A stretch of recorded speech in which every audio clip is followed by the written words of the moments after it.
Linda Facci of Facci Designs, and today I'm going to show you how to poke a hole in an egg. So you'll want to start with a room temperature egg because the insides of the eggs will just be a lot easier to remove. So my supplies here are an X-Acto blade, a needle or something sharp to poke that hole, some toothpicks to break up the yolk, an emery board or a piece of sanding paper, and a Band-Aid if you don't have a piece of tape. So what you can do is actually sand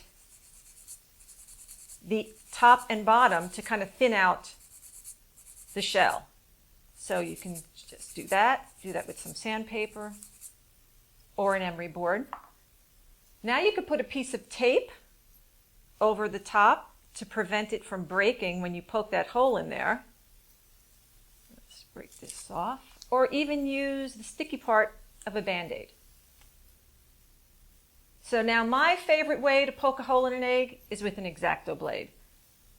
So what I'm going to do is gently hold it in my hand, put the X-Acto blade on top, and start to twirl. Start to spin that X-Acto blade. And eventually, it's going to go through. And there you have a hole. So you want to have a thinner hole, a smaller hole on top, and a larger hole on the bottom. So you're going to do the same thing on the bottom. I can probably use the same piece of tape here. Put that over there. Kind of helps it. Let's see. Center that. That looks about center.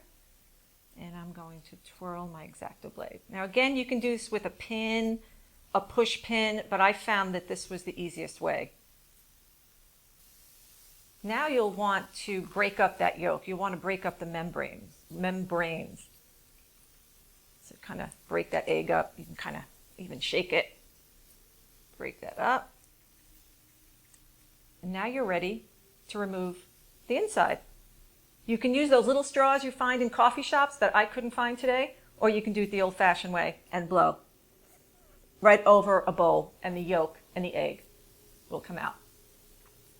Once that comes out, you'll want to flush the inside with some water and kind of clean it out, shake it, make sure all that water's out, and then pop it in the microwave for a few seconds to kind of make sure it's dry, and I think it even hardens the egg a little bit. And you're ready to decorate. So remember, if you're going to dye this egg will now float on top. It will not sink to the bottom. And that's how you poke a hole in an egg. I'm Linda Facci at Facci Designs.